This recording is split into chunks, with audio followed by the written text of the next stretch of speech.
criação de abelhas, um tema que eu sempre adorei.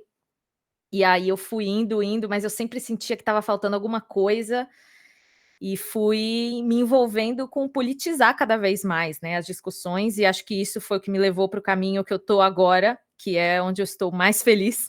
Eu depois fui fazer um mestrado em Ecologia Política, Decrescimento e Justiça Ambiental. E ecologia política é o que alguns lugares chamam também de ecologia humana, né, que é um pouco tentar entender como o humano e suas políticas impactam a natureza para bem, para mal, para tudo. E aí eu fiz esse mestrado, mas a minha pesquisa sempre foi muito voltada para agronegócio, principalmente na América Latina. Então, aqui estou eu, depois disso tudo, criando conteúdo na internet. Eu milito para um coletivo marxista-leninista chamado Soberana, em que a gente usa ferramentas digitais para militar, não só fazer agitação e propaganda, mas para organizar trabalhadores de diferentes categorias. E, bom, dito tudo isso, vou primeiro elogiar a escolha aí de tema para começar, porque eu acho que no Brasil de 2025, não falar de agrotóxicos seria um erro, mas considerando o ponto de partida, né, que é a obra da Rachel Carson, né, A Primavera Silenciosa, que foi publicada em 62, eu acho que esse livro é tão emblemático muito pelo contexto em que ele foi lançado, né. Meu celular está vibrando, desculpem o barulho. Enfim. Que eu posso dizer sobre isso, né? Em 62, a Rachel Carson, ela era uma bióloga e ela escreveu esse livro de uma forma muito romântica, literária, assim, para ser justamente atrativo para diferentes públicos, para fora da academia também.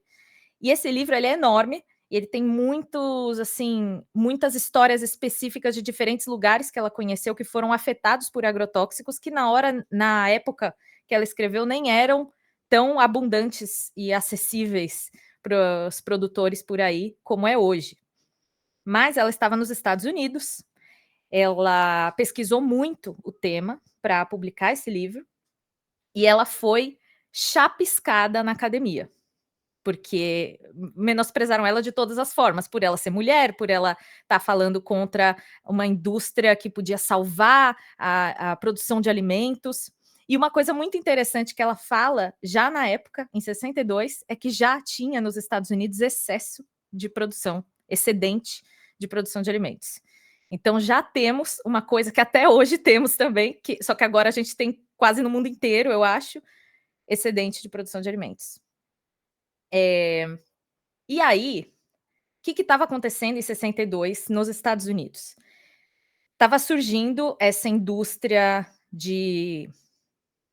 essa agroindústria, né, de fertilizantes, essa revolução verde, né, que ficou chamada, e estavam começando a experimentar agrotóxicos e fertilizantes para muita coisa.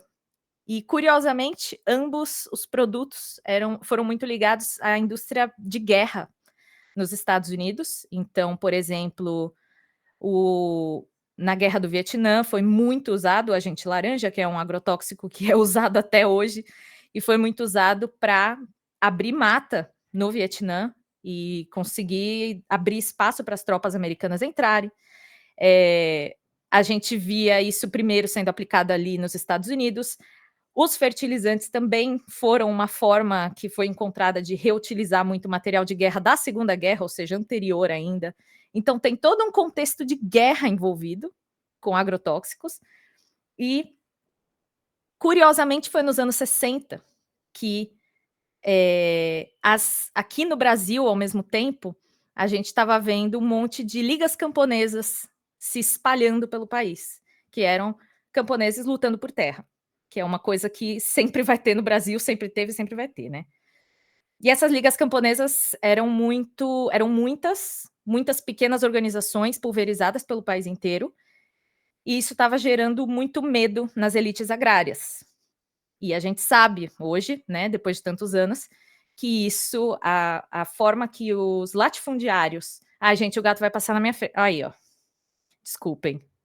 A forma que os latifundiários recorreram ao governo dos Estados Unidos, midiaticamente, diplomaticamente e tudo mais, também ajudou a culminar no golpe de 64. Então, tudo isso está muito amarrado. Nos anos 60, estava chegando no Brasil o termo agribusiness, que é agronegócio em inglês, trazido por acadêmicos de faculdades de negócios dos Estados Unidos, que estavam trazendo esse termo para a América Latina inteira, com esse pretexto da Revolução Verde. E o que era a Revolução... Ai, gente, de novo, sério, esse gato sem condições. Ele já derrubou uma planta antes de eu começar aqui. Ele tá difícil hoje. Vai, filho, vai. Voltando. O que foi essa Revolução Verde? Nada mais era do que uma ideia, uma campanha, digamos assim, da Guerra Fria, uma ideia de o capitalismo americano fazer uma revolução verde em oposição à revolução vermelha que tinha na União Soviética, para dar um argumento de que com as tecnologias do capitalismo iam erradicar a fome do lado de cá do mundo. E do lado de lá iam continuar com fome. Não aconteceu, sabemos bem, enfim. Mas era esse o argumento por trás de todas essas grandes invenções químicas e tudo mais. E aqui no Brasil, a América Latina inteira, sendo da órbita de influência dos Estados Unidos, foram o campo de experimentação disso tudo. Então, nos anos 60, trazem esse termo de agribusiness e começam a tratar desse conceito que seria o agronegócio, que é essa coisa que engloba agroindústria, produção agrícola, tudo que envolve qualquer coisa relacionada a agro, a alimentos, enfim. E somando tudo isso, criaram até o PIB do agro, que é o que é divulgado pela CNA hoje, que alega que 25% do nosso PIB é agronegócio. Mas quem mede o PIB é o IBGE e não é bem assim a metodologia, né? Enfim, mas com esse PIB do agro, foi possível que os latifundiários negociassem muitos subsídios, incentivos do governo, alegando essa fatia gigante de PIB para alavancarem o quê? Essas indústrias de agrotóxicos, de fertilizantes, de maquinário, de tudo isso que não era feito aqui e não é até hoje. É feito nos Estados Unidos, na Europa, em um monte de outros países, na China também, em vários outros países mais ricos do que o Brasil. Então, o contexto é mais ou menos esse. A Rachel Carson publica esse livro, é ostracizada, faleceu muito cedo, poucos anos depois de publicar o livro. Ela teve um câncer, enfim, faleceu. E até hoje o livro dela continua extremamente relevante, porque a gente ainda está nessa briga. E, na verdade, ela só aumenta. Então, a gente viu não só esse plano dos Estados Unidos se concretizando no continente como um todo, como a gente viu agora que está ganhando cada vez mais força quando aprovaram o pacote do veneno, por exemplo, no ano passado. Então, os agrotóxicos hoje, eles fazem esse papel de... Eles têm vários papéis, na verdade, mas um deles é uma coisa imperialista, uma relação muito desigual, porque quem produz não é quem aplica na sua terra. O Brasil é o campo aberto para experimentação desses produtos. Quem fabrica eles costuma ser os alemães, os americanos, enfim, é tudo feito em países onde é proibido aplicar. Mas os agrotóxicos também são muito usados no processo de desmatamento no Brasil. Então, estamos falando muito abertamente de colapso climático também. Quem mais explorou isso, que eu gostei muito de ler, foi uma geógrafa chamada Larissa Bombardi, que é brasileira, e que adora a Rachel Carson também, inclusive, se inspira muito nela. E a Larissa Bombardi tem um livro que eu já deixo de indicação para o William, caso ele queira propor depois, que chama Agrotóxicos e Colonialismo Químico. E ela levanta como a cidade, ela olhou por décadas os dados de uso de agrotóxicos, o aumento de uso de agrotóxicos, e as cidades que mais aumentam o uso de agrotóxicos são as beiradas da Amazônia, os municípios que contornam a mata. E isso é um desmatamento que os satélites não conseguem capturar de cara, porque primeiro vai a mata rasteira, as árvores mais altas estão cobrindo, então a gente não sabe, até muito tempo depois, a gente não sabe o impacto disso no desmatamento, de fato. Esse é o tamanho do problema que a gente está lidando, né? E aí, esse ano, de 2024, batemos um novo recorde de liberação de agrotóxicos. Vários deles são produtos que já estavam em uso e são só novos fabricantes e coisas assim, mas tudo isso vem com o pacote do veneno, com bancada ruralista, com esse pacotão político que a gente já conhece. E a grande questão é que cada vez entram novas tecnologias para ajudar produtores que, na verdade, a gente vê que só estão atreladas a mais uso de agrotóxicos. E a minha pesquisa foi olhando até para isso, porque eu pesquisei trigo transgênico, e transgênicos não são mais do que isso, na verdade, exceto um ou outro que não são voltados para o uso de agrotóxicos específicos, eles estão no mesmo pacote tecnológico de venda casada, digamos assim, de fertilizantes, agrotóxicos e sementes patenteadas. E aí, gente, tudo isso faz um papel crucial em roubo de terras, né? Os transgênicos é uma questão mais complexa, usando patentes e poder institucional para tomar terras de pequenos produtores de agricultura familiar, mas os agrotóxicos é muito patente. Agrotóxico assim como foi nos anos 60, é usado como arma química no Brasil. É pulverizado em comunidades quilombolas, é pulverizado em comunidades indígenas, é arma. E isso é sabido, é noticiado, toda hora tem notícia de crianças que estão intoxicadas, enfim. E é muito curioso como em 2019 deu um salto muito grande de óbitos por agrotóxicos de uso rural, né? Porque tem agrotóxicos tipo inseticida que a gente usa em casa e tem agrotóxicos como esses que a gente está falando de uso rural. E aí, as leis do Brasil são cada vez mais permissivas. A gente tinha, cada vez que liberam mais agrotóxicos, e assim, tem muitos poréns na legislação.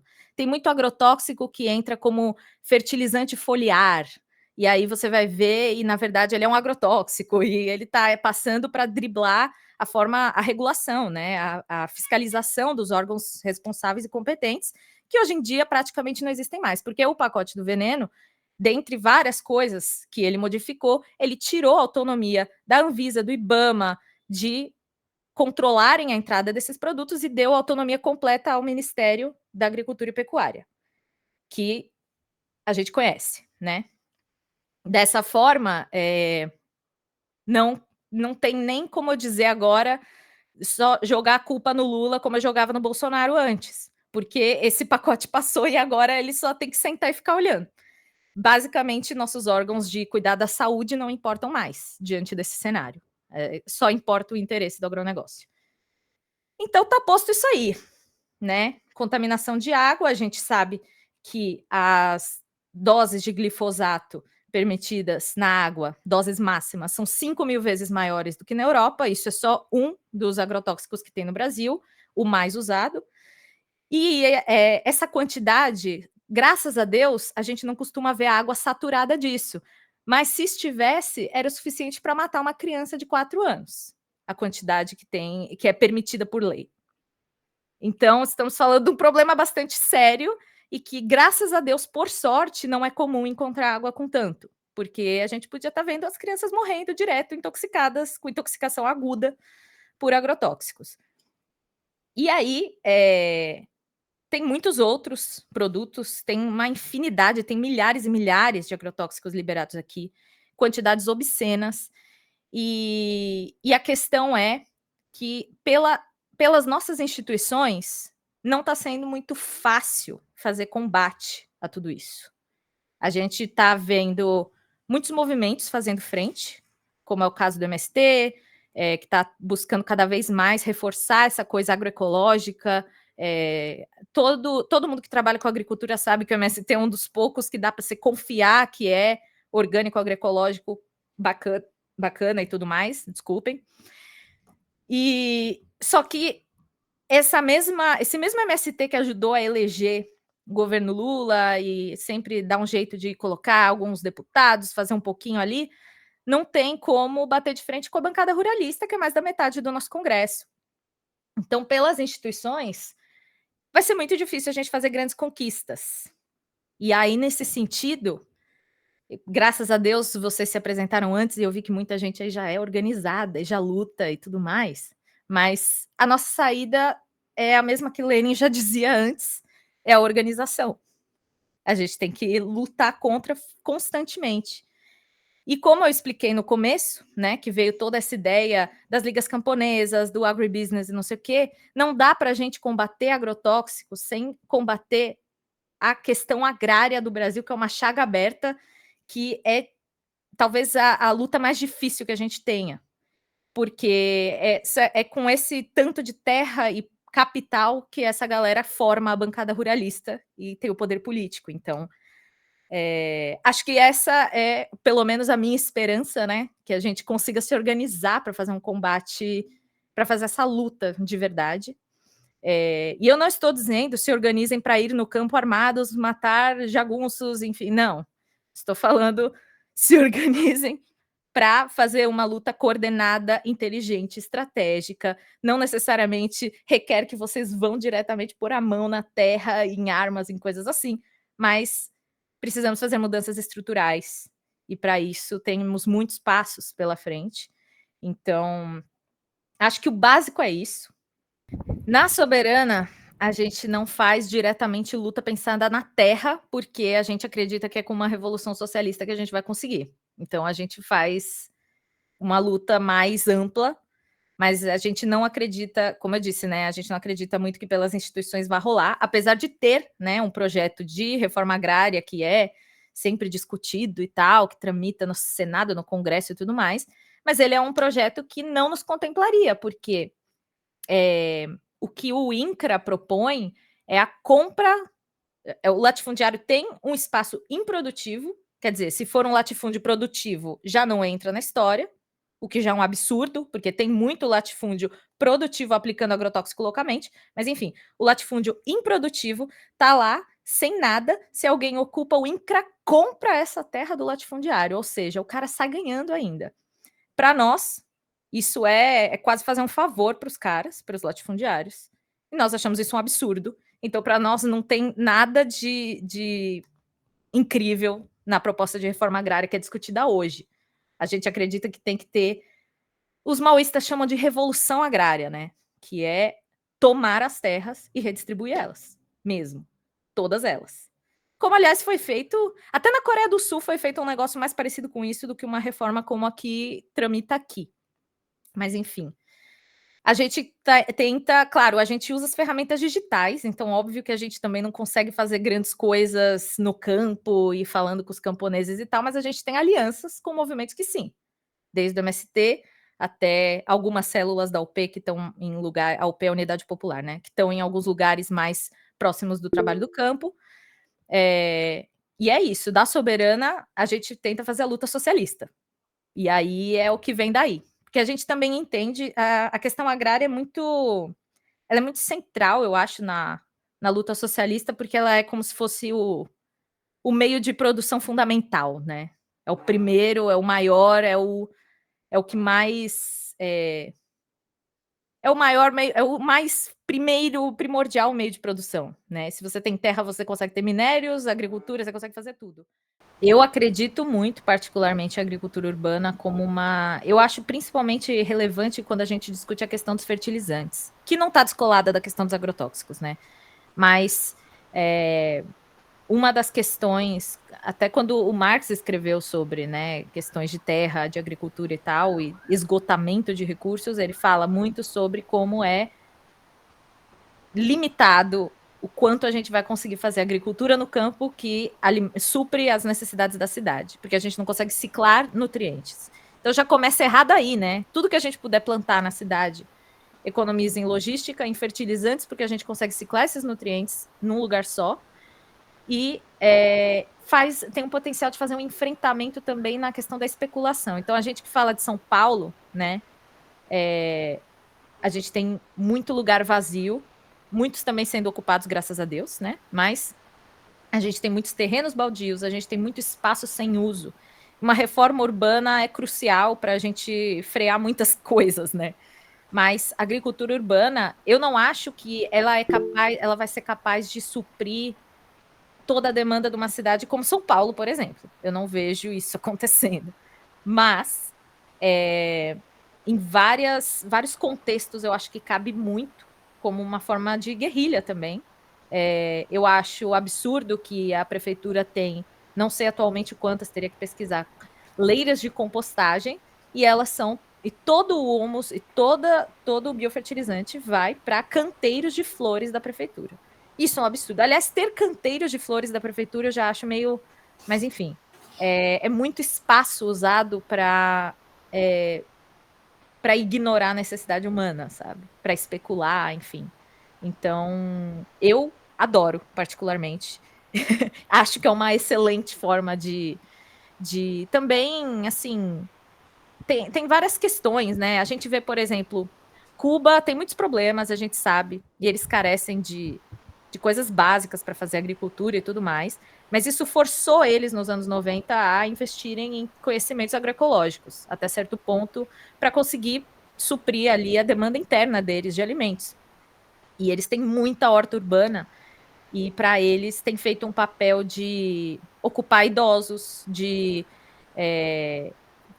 convivência comunitária, né, naqueles espaços, de alimento saudável, todo mundo, tá faltando alguma coisa, de repente vai que lá na hortinha tem, né? E aí eles vão atrás e assim eles vão se ajudando. E eu acho que esse espírito de comunidade, de um ajudar o outro e sempre ter aquela coisinha que falta e tudo mais, é muito emblemático de Cuba, né? Enfim, não vou ficar lambendo Cuba, tem muitos problemas, a gente sabe, mas eu acho que é um exemplo do que dá para pensar para se fazer em agricultura urbana. E tem muitas cooperativas de agricultura urbana lá, que eu acho que também são grandes exemplos. Se vocês quiserem, depois eu posso passar uns documentos sobre isso, porque eu tinha feito um vídeo uns anos atrás sobre agroecologia em Cuba, e o meu amigo João Carvalho tinha me passado várias pesquisas que ele tinha feito sobre, e foi bem legal, assim. Mas, enfim, é isso. Massa. Pois é.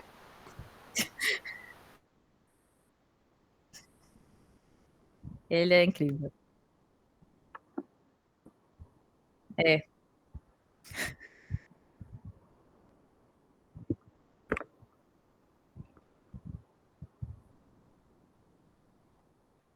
Oi. Tudo bem. Só fazer um breve comentário. Isabel, não sei se você sabe, eu moro aqui no centro de São Paulo. Acredita-se, pelos levantamentos que fizeram, que só aqui o centro de São Paulo consegue abrigar todo mundo que não tem casa, que são 80 mil pessoas, e mais uma estimativa que eles conseguiriam abrigar 500 mil pessoas só aqui na região central de São Paulo. Então, você imagina o mau uso que se faz dessa cidade. Né? E uma coisa que você comentou da capacidade de produção, São Paulo conseguiria se alimentar se quisesse. Se fizesse um planejamento mais inteligente da cidade. Então, eu acredito plenamente, como você, que é possível São Paulo sobreviver por conta própria, sem ter que importar um grama de comida. Então, bom, era isso. Oi, Marcelo. Então, dá para ouvir direito? Dá. Eu nem sei onde fica o microfone aqui, mas tudo bom, vou tentar. Não, é que depois dessa preleção toda que a Isabel fez, eu tenho até vergonha de colocar minhas dúvidas. Eu vou responder a sua pergunta, Marcelo, dizendo o seguinte: quando eu penso nisso, a primeira coisa que me vem é muito louco a responsabilidade ser do Brasil de alimentar o mundo, sabe? É um pouco isso, e é um pouco dessa ideologia aí que os Estados Unidos tentaram trazer para cá e trouxeram de fato, do América Latina ser um celeiro. Não é só o Brasil, né? A Argentina também faz muito esse papel, o Paraguai. A nossa terra está a serviço de alimentar, principalmente, animais de corte em outros países. Mas não só, a gente exporta outras coisas também. Agora, olha que curioso, porque você mencionou muito o trigo da Itália, e o Brasil aprovou um trigo transgênico, que veio da Argentina, e a Itália, a União Europeia como um todo, o Japão, a Coreia, nenhum desses países ricos aceita importar um produto desses, um trigo transgênico. Por quê? Porque sabem que transgênico vai muito agrotóxico. Então, a gente tem aí já uma questão. Os produtos do Brasil que mais recebem agrotóxicos são a soja, são a cana, o algodão, que não é alimentício. Então, exatamente, o pior para vocês e o melhor para a gente. Então, a gente fica com um custo ecológico muito grande e na saúde dos trabalhadores daqui. Mas isso já começa na gente se sentir nesse papel de prover para o mundo todo esse alimento. Porque se os países próximos ali se ajudassem como um todo e não sei o quê, e às vezes acontece, por exemplo, a Holanda, a Espanha, eles são quase autossuficientes de alimentos. Com estufas, com tecnologias e tal, eles conseguem produzir muito alimento. A Itália também produz muito trigo, até exporta. Mas essa ideia de o sul global alimentar o norte cria esse problema da validade também. Porque isso nem era para ser nosso papel. A gente deveria estar pensando em estruturas alimentares que não precisassem de tanto esforço logístico para existirem. E a gente precisaria pensar também, e isso vai ter que ser dito em algum momento, em redução de rebanhos pelo mundo todo. No Brasil, na China, a China compra a maior parte, né, da nossa soja. Agora sim, a gente teve o boom de commodities, foi o que manteve o Brasil com alguma estabilidade, aliás, bem, na crise de 2008, sem dúvida nenhuma. Só que que o agronegócio tem para oferecer para a economia brasileira a parte dessa situação tão específica? Porque hoje o nosso alimento encarece quando o dólar está favorável para ser exportado o alimento daqui. Então, por quê? Porque quando o alimento é mercadoria, a escassez é necessária, né? Eu acho que isso é uma coisa que a gente sempre tem que ter em mente, porque o nosso sistema sempre vai transformar em mercadorias tudo que puder. Mas a exportação vai ser sempre mais interessante para o grande produtor do que alimentar a gente aqui. Então, essa lógica já está toda errada para nos favorecer.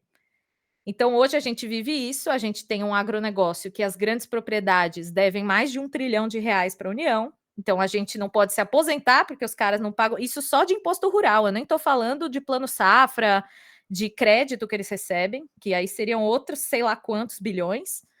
Mas a gente tem uma situação em que a gente está pagando para o agro existir, apesar de as coisas terem se mantido boas em 2008. Cada vez essa estrutura agrária nossa nos coloca mais em uma situação de a gente estar pagando o agro para existir. Eles não pagam também imposto. Também tem outras questões, né? Você até mencionou as uvas da França e tal, e eu fiquei pensando, pô, a gente tem casos no Rio Grande do Sul de o agrotóxico da soja acabar com plantações de uva, sendo que, olha que loucura, se a gente decidisse exportar aquele vinho que está ali no Rio Grande do Sul, é um bem muito mais, é um produto muito mais complexo, né? Ele passa por algum nível de elaboração para ser exportado. Então, ele tem um retorno muito mais interessante para a economia, mas, como tem lei Candir, isenções fiscais e tudo mais, é mais interessante para os caras ali perto exportarem soja e nada acontece, porque a soja não tem processamento nenhum, dá pouquíssimo retorno, mas o cara não vai pagar imposto para exportar isso. E o vinho vai. Então, a gente tem esse tipo de contradição muito louca no Brasil, assim. E é tudo dessa estrutura feita para a gente exportar alimento para os outros, da gente alimentar o mundo. É uma ideologia que a gente precisa olhar um pouco mais. Inclusive, né, teve no governo Bolsonaro, teve um discurso de que o Brasil alimentava 1 bilhão de pessoas. É uma coisa assim. E aí a metodologia, e eu acho que quem publicou isso foi até a Embrapa, porque a Embrapa às vezes dá essas caneladas que a gente fica estarrecido, né? A metodologia foi uma regra de 3. Eles fizeram assim, se tem 8 bilhões de pessoas e a gente produz não sei quantos % dos grãos, então, portanto, a gente alimenta tudo isso de gente. Que é um absurdo, porque a gente alimenta vacas, a gente não alimenta gente. O agro do Brasil é principalmente para alimentar vacas. Enfim, tem outras coisas que usam agrotóxicos também, mas principalmente a gente sabe que é a soja, a cana, celulose usa, mas da celulose é mais complexo, tem lugar que usa mais, tem lugar que usa menos, tem muito uso por guerra também, né? Porque a gente sabe que a Suzano, por exemplo, tem conflitos muito intensos com populações quilombolas no Espírito Santo e na Bahia. Então, tem todo esse contexto aí do Brasil querer ser celeiro.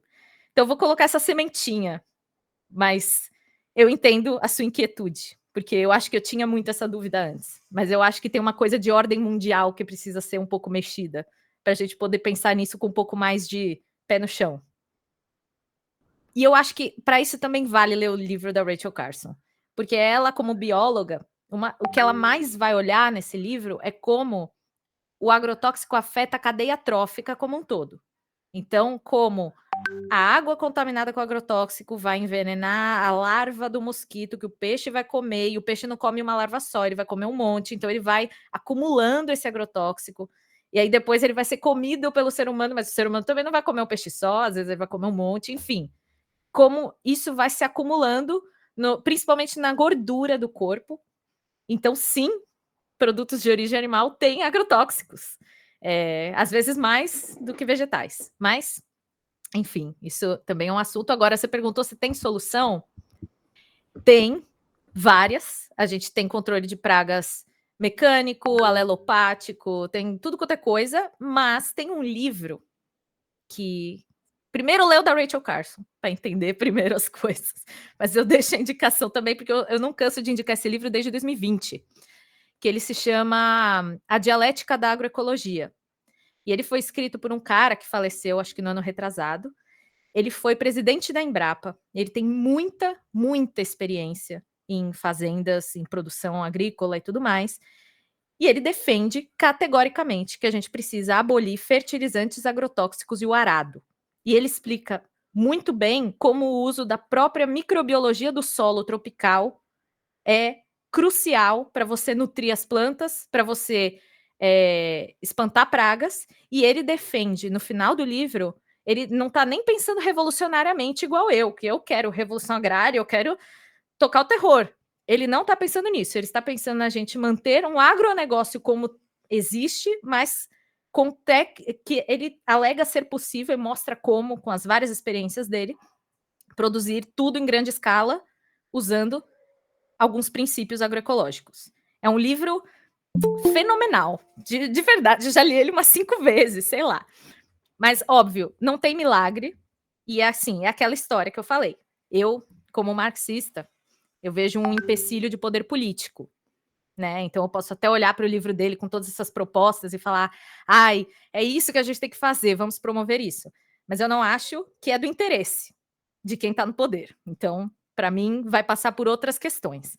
Agora, para esse tipo de dúvida, eu acho que esse é um bom caminho de leitura, que eu deixo indicada. Mas primeiro eu leio da Rachel Carson, que eu acho que ele explica melhor o impacto de fauna. E aí eu também aproveito para lembrar que perda de biodiversidade é talvez a coisa mais urgente, mais tenebrosa que a gente vai estar vendo no colapso climático. Porque emissão de carbono é urgente, é central, né? Mas a gente sabe que existem formas de sequestrar carbono. Se a gente repaginar coisas, dá para a gente, de repente, controlar muito melhor a situação. Mas perda de biodiversidade é só daqui a milhões de anos. E a gente está perdendo muita. E em grande parte por causa de agrotóxicos. Então, relembro essa questão. E para falar das punks do Vitor, eu sempre gosto de fazer uma provocação também, porque, assim, eu acho... Uma vez eu fui para a Bahia e eu vi no mercado maçãs e bananas. Todo mercado tinha maçãs e bananas. As maçãs são produzidas no Rio Grande do Sul e só no Brasil. Lá também tinha morango, pouquinho, mas tinha, que também é produzido aqui em São Paulo, no Sudeste e no Sul. Uma cultura delicadíssima, longe de ser adaptada ao clima brasileiro. Mas, curiosamente, eu venho para São Paulo e eu não vejo Murici, Araçá, cupuaçu agora eu vejo, porque está meio na moda, mas até recentemente não via. Não vejo pequi. Então, assim, olha como é muito louco, né? Porque antes eu podia pensar, questões logísticas, né? Por isso que não tem essas frutas do Cerrado e do Amazonas pelo resto do Brasil. Mas não é questão logística, porque as frutas do Rio Grande do Sul vão para lá, de algum jeito. Então tem uma questão cultural aí, de valorização de produto nacional. Inclusive, as poucas vezes que tentam fazer isso, como é o caso do açaí, que tentaram valorizar o produto nacional e não sei o quê, nesse sistema sai pela culatra loucamente, porque o açaí que a gente compra não tem nada a ver com o que se come na terra do açaí, que é um produto, né, tem comunidades que colhem, que tem sazonalidade, que é um produto muito específico, e o que vendem por aí é um sorvetão de açaí que transformou numa linha de produção muito louca, e enfim, essa coisa de sempre, exatamente, 10 quilos de açúcar. Nem é doce o açaí que se come no Pará, né? Mas enfim. E aí eu coloco essa provocação, né? Que a gente conhece muito pouco fruto nacional. E cada vez que eu viajo para o Cerrado, eu me surpreendo com sucos de mangaba, sei lá, qualquer fruta que aparece, eu fico, nossa, que delícia! Como pode que eu não acho isso em São Paulo? Deveria, porque são produtos que estão crescendo lá. E tem o segundo, você diz o da Larissa Bombardi, que eu tinha falado antes. Posso ajudar com isso. A Larissa Bombardi, esse livro em específico, ele é muito curto. Eu li ele em uma sentada, assim. E ele é muito, assim, direto. Muito direto.